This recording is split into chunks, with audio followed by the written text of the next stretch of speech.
Hello, everybody. Welcome into another edition of Talking Fitchburg. I'm Jeremy Crosby. It is Tuesday, July 7th, 2020. Hope you had a wonderful day out there. Are you enjoying these hot temperatures? I am inside.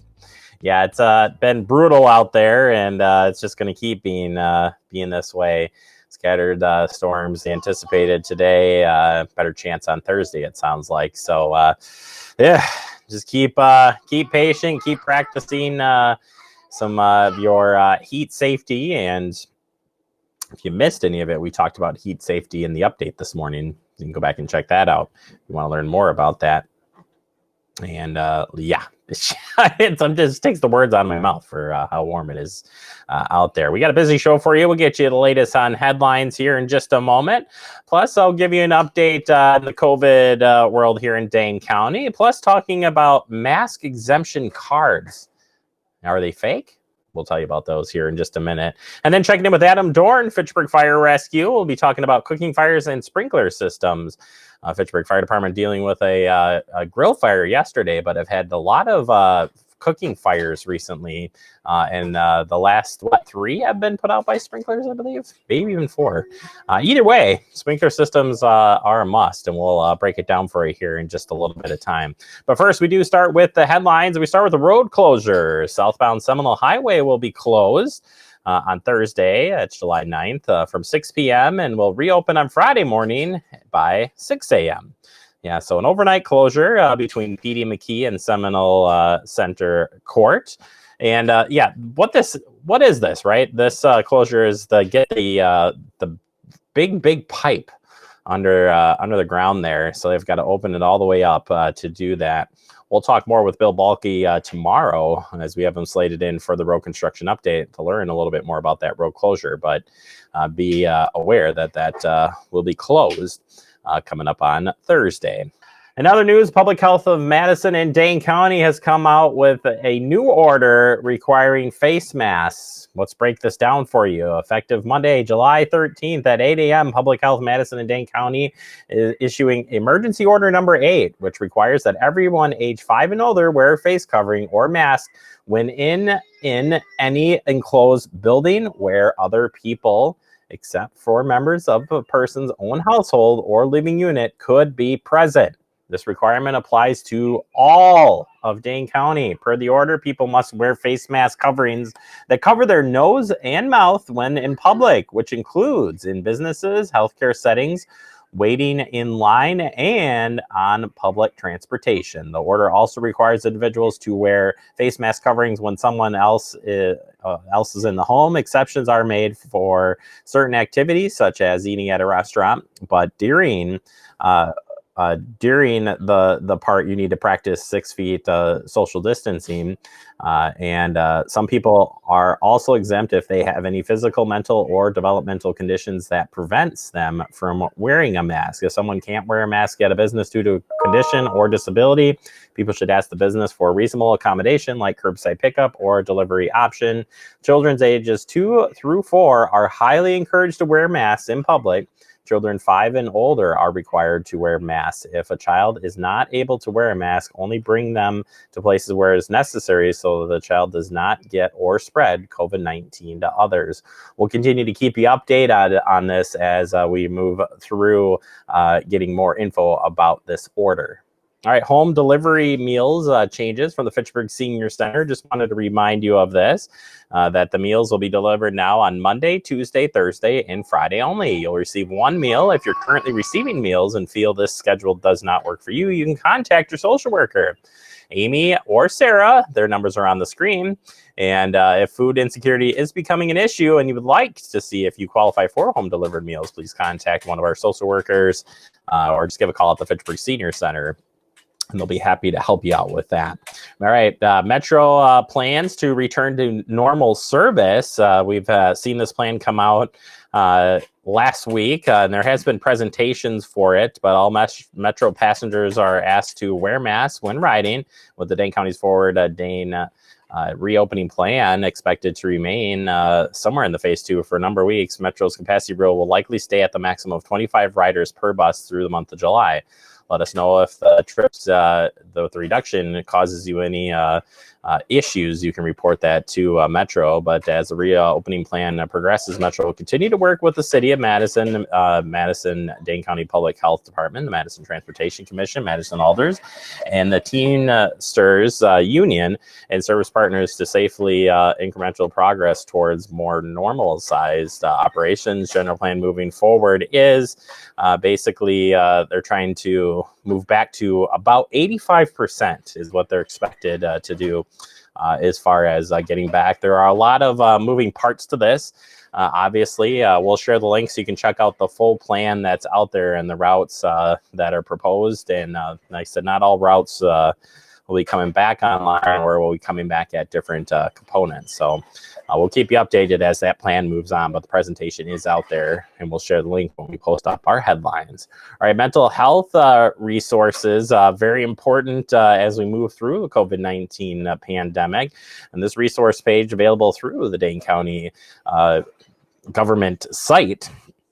And it says that COVID-19 pandemic may trigger feelings or stress, anxiety, fear, sadness, or loneliness. The resources to help: the National Alliance of Mental Illness, or NAMI. NAMI Dane County is the founding chapter of the National Alliance of Mental Illness. NAMI provides support, education, advocacy to individuals, families impacted by mental illness. Some of the services offered include the NAMI Basic Online course, which is geared towards caregivers that are experiencing, that youth that are experiencing mental health challenges. Interested individuals can register online. NAMI Homefront Online. This is a course offered online called NAMI Homefront, which is designed to address the unique needs of family caregivers and the friends of those who have served and are currently serving our country. Program is taught and trained by family members of service members and veterans, so you can register for that one as well. And there's online support groups as well. We hold ongoing weekly peer-led support groups, which transition to Zoom. They use the Zoom to do these things, so it makes it really easy to do so. You can always call the support line and email. That information is on your screen, and we'll share that list of references, just like we will share all of our stuff today here when we post up the headlines. All right, that does it for our headlines. Coming up next, we open up our digest. We'll be talking about COVID-19, give you kind of an update, plus talk about mask scams. Stay tuned. You're watching Talking Fitchburg. Our hearts are made stronger by how we treat others. Put her there. The light you share can impact those around you, but so can the darkness. Later, twerps. Did Pete saying mean things bother you? So when you reach out to another person, take a moment to consider how they will feel and let your heart be the key to making a difference. Because of you, someone's entire day, year, or even life can change. In every heart, there's hope.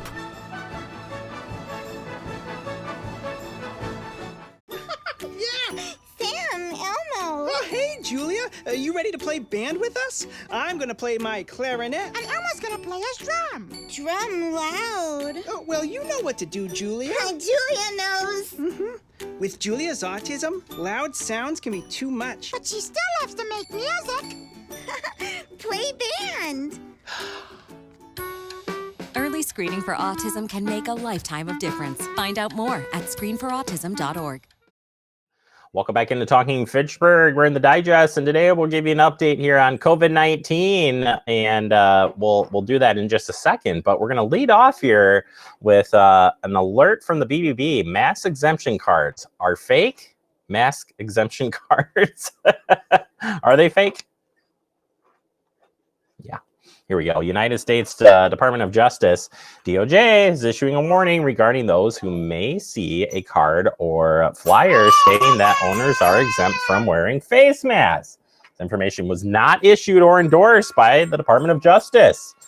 A card circulating online by a group calling themselves the Freedom of Breathe Agency, claiming the holder is lawfully exempt from wearing a mask endorsed by the American with Disabilities Act. It's simply not valid. Health experts and the Department of Justice are urging the public not to believe the claim that wearing a mask will incur mental or physical risk, as described by the exemption card being distributed online.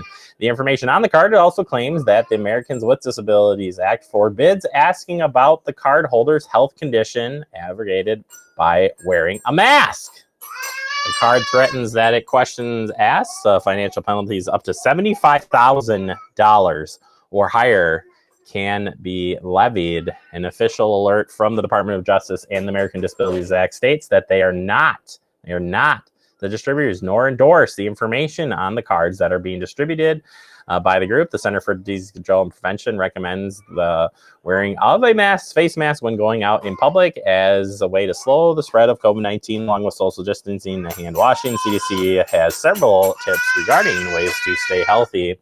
Yeah, for the most up to you can certainly stay up with CDC on this, but yeah, this does not exist. It is a fraudulent card at that. Again, check with CDC for more information if you're concerned about the mask wearing and whatnot. And yeah, of course, we would see a scam on the card. It's just crazy to me. All right, let's give you a snapshot here of Dane County COVID-19. A snapshot is put out weekly and kind of gives an update. And we kind of want to see where the trends are going. As we saw, the testing was going down, but the cases were going up. Let's take a look here. Andrew has broken this down for you. And it's, well, it's kind of interesting here. And it's not, it doesn't look good in some fashions. On average of 5.5 of the tests were positive, which was higher than the desired threshold. And you can see the threshold there is 5% or below. And as you can see, about June 20th, moving forward, we kind of just been on this slow increase.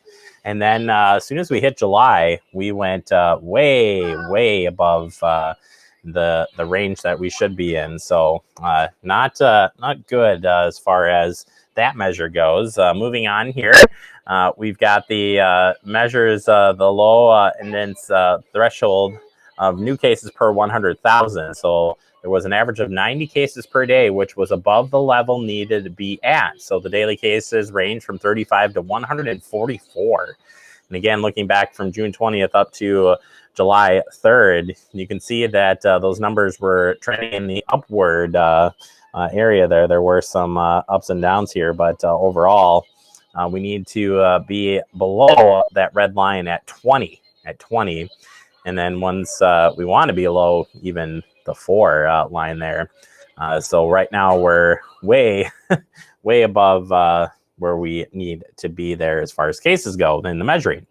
So testing supply and staff facilities, adequate testing for disease control and surveillance. So it says here the average was 1,646 tests, which were conducted each day, which was above the desired threshold. That's good. Here's where you want to be above. So we've been, like I said, right there at the 1,646, above 800 as far as testing goes. So that's looking really good. And you can see that the numbers even have dropped. So interesting on that front for testing. All right, continuing on here then, robust testing in places for healthcare workers. And 100% of hospitals reported that they are arranged for testing of all symptomatic clinical staff. So right there where they need to be, 100%. Good to hear. Also, measuring treat for all patients without crisis care based on facility use, staffing status, or critical supplies. That one's also sitting at 100%, which is good to hear. That's at the desired threshold. All right, this was the no statistically significant changes in the number of healthcare workers who tested positive for COVID-19. So still very low, which is good. We need those healthcare workers to stay healthy. And the daily infection among healthcare workers ranges from 1 to 11, as you can see there, based on the chart. So good to hear on that front. Staying where we need to be.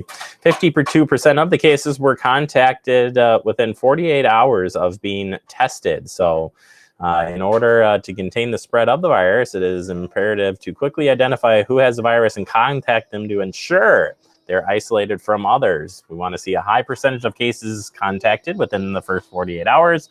We're sitting at 52%.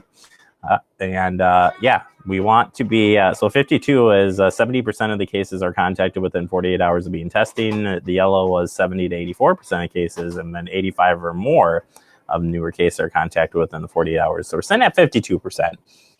I'd say it's pretty good. All right. Yeah, finally here measuring the downward or stable trajectory of COVID-19, like symptomatic cases reported within the last 14-day period. There has not been a statistically significant change in the COVID-like symptomatic cases. Symptomatic cases can be the early warning sign indicator for future hospitalizations, in that pretty much staying right where it is, I guess. I don't know if where it needs to be or not need to be. Very interesting stuff there. Again, where were the clusters associated with? It says 239 were from bars and restaurants, 18 from college-age housing, including fraternities, 20 from other workplaces, 8 from gyms, 6 from facilities, and 6 from daycare or preschool, and 9 from other clusters. So we're kind of wondering where those community, or where the 14 period, where those numbers were coming from. That's how that breaks down. All right, finally, we want to make sure that you do get tested. Testing does continue over at the Alliant Energy Center.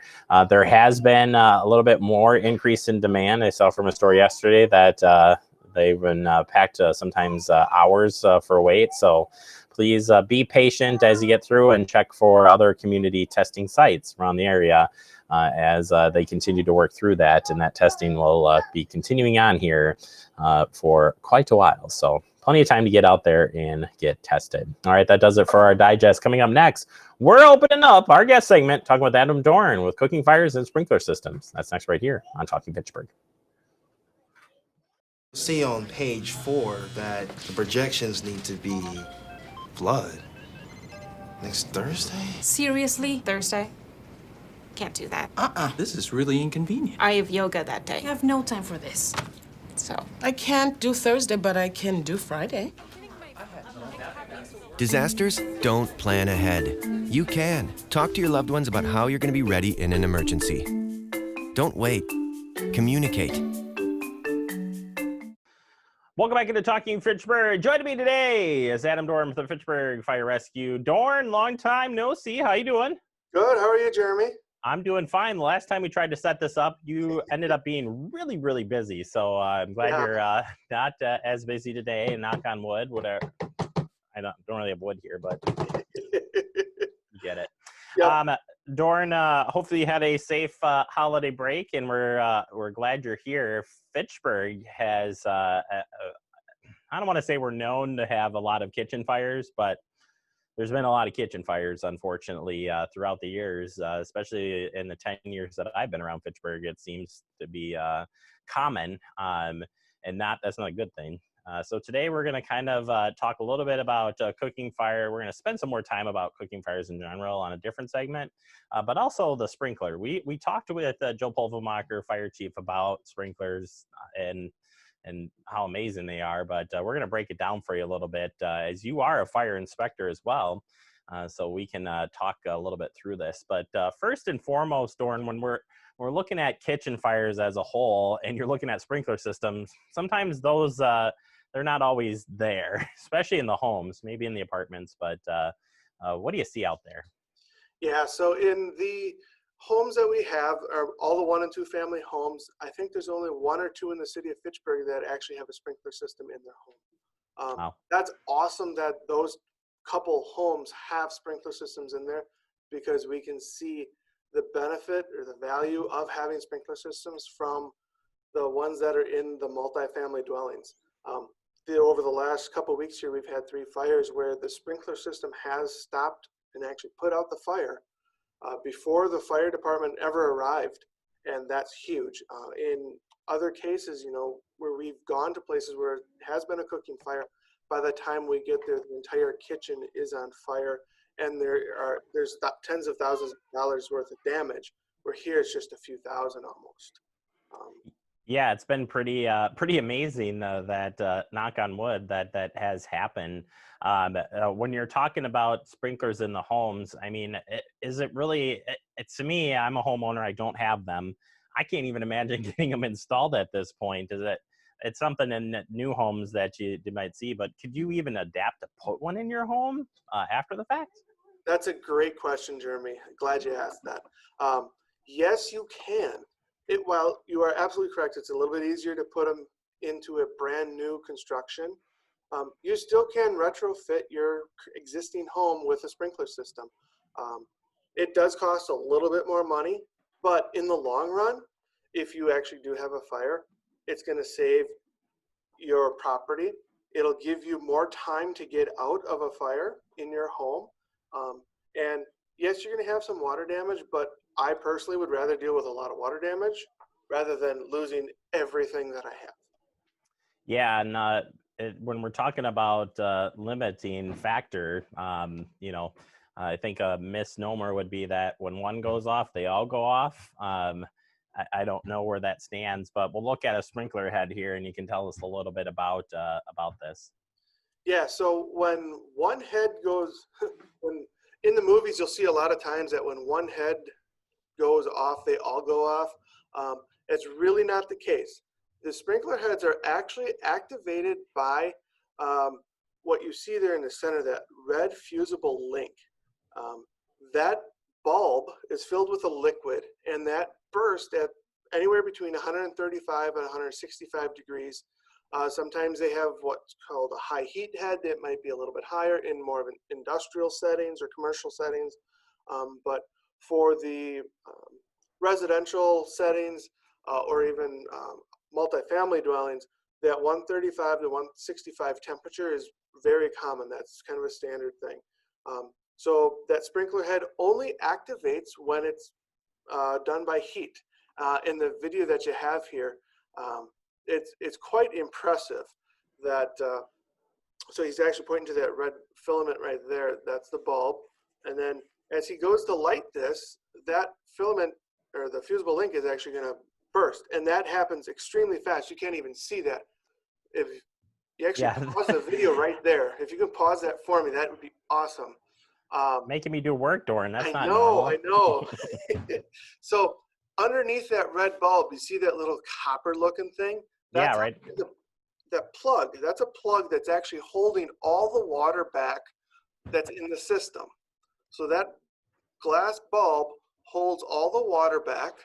So when that breaks, it lets the plug fly out of the pipe, of the end of the pipe, and then the water starts to flow. The water actually flows out of the pipe, and then it looks like an umbrella on the top. That's actually the diffuser. So the water hits that, and then it disperses into small water droplets and can put it out, puts the fire out that way. Yeah, that's pretty amazing. And like you said, when it flows pretty good there. So think about this. Normally, when we come in with our fire hoses, we have at least 150 gallons per minute of water that we will flow to put out a fire.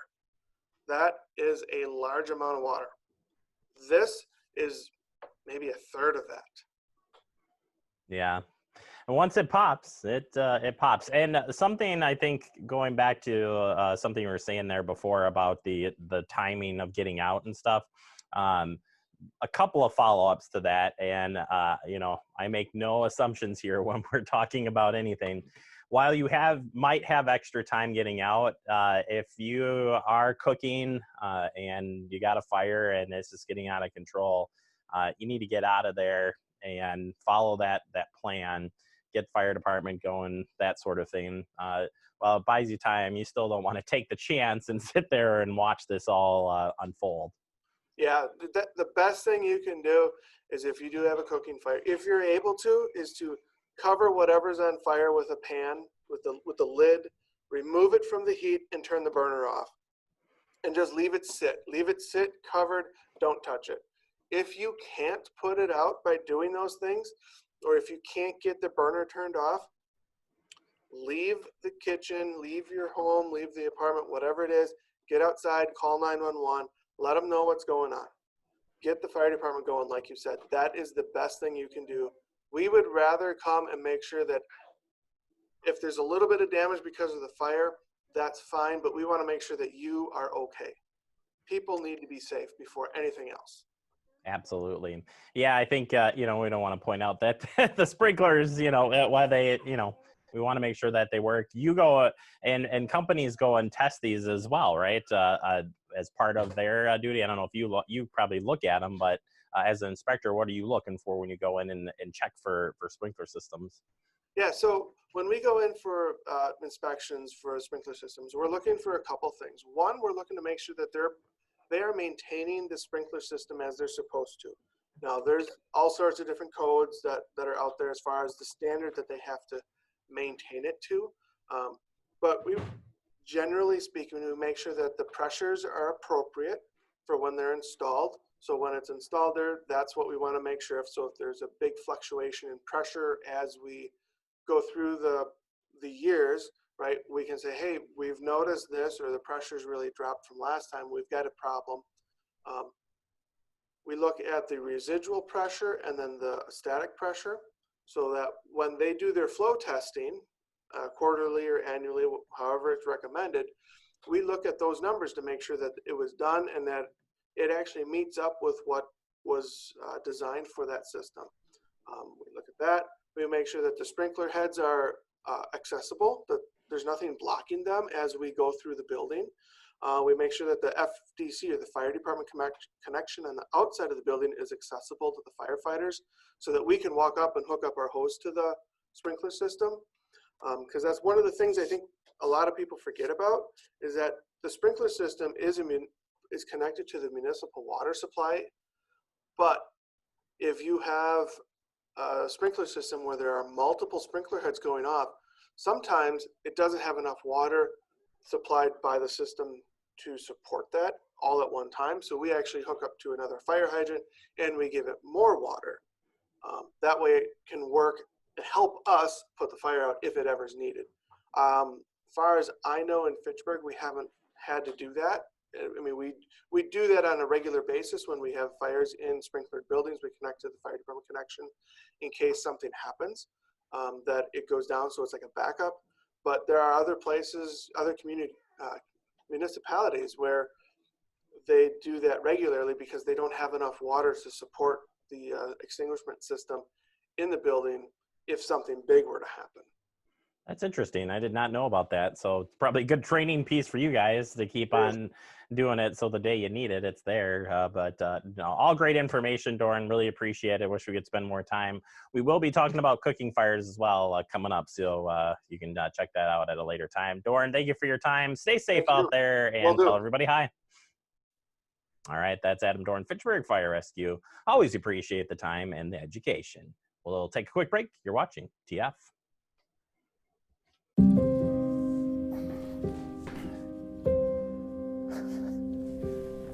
You're there for them. We're here for you. Find free care guides at aarp.org/caregiving. Our hearts are made stronger by how we treat others. Put her there.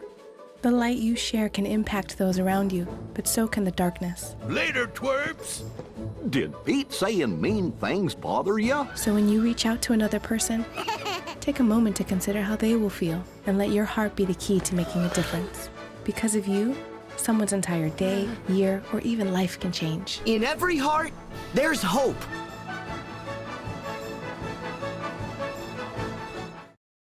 Welcome back into Talking Fitchburg. Wrapping up the show for the day. I want to thank Adam Doran for joining me on Cooking Fire Talk. We're actually going to dive in a little bit more into just cooking fires. We'll look at scenarios on ways of putting out those fires, including talk about fire extinguishers and more. So we'll continue that talk, as cooking fires, again, seem to be way up here in the city of Fitchburg. So we want to do our part to educate and keep you safe here as you're at home.